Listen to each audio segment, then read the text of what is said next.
استاذ محمد السبكي، ازاي حضرتك؟ استاذ محمد. ايوه.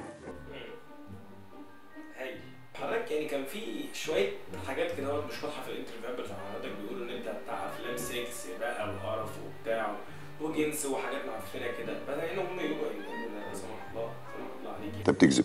لا انا ما بكذبش. انت بتتكلم معلومات غلط. انا ما بكذبش، انا بجيب كل حاجه من قدامي اهو. وطلع وكان في عهدهم في مين؟ ايه؟ لا تاني. وطلع وكان في عهدهم في مين؟ محمد سيد اعمل لي شاي والنبي. بص، انت ايه رايك حضرتك في اللي قالوا عليك محمد حسن رمزي؟ هو قال ان هو ممكن يذلك. انا اتذل. ايه؟ في ايه؟ انا اتذل. حضرتك بتعملها بطريقة غير طبيعية، قمة الإبداع اللامتناهي الفسيولوجي في تركيبة المراخير. المراخير بتاعت حضرتك فظيعة، السحبة شوف السكتة شوف الطلعة شوف الصوت طالع 3D HD، مش ممكن. انت عارف حضرتك الحركة السحبة اللي حضرتك عملتها دي بتفكرني رمضان شخر في الفيلم. هو اللي مش هينفع يا زبالة.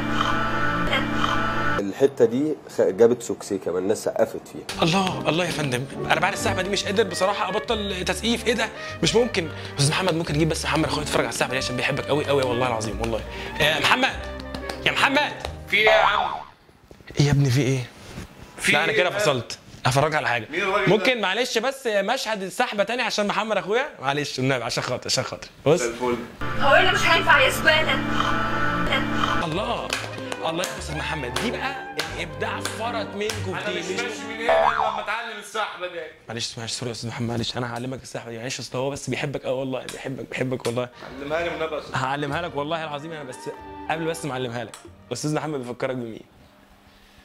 This is delicate work.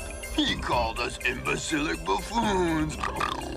Yeah, and you thought he didn't like us.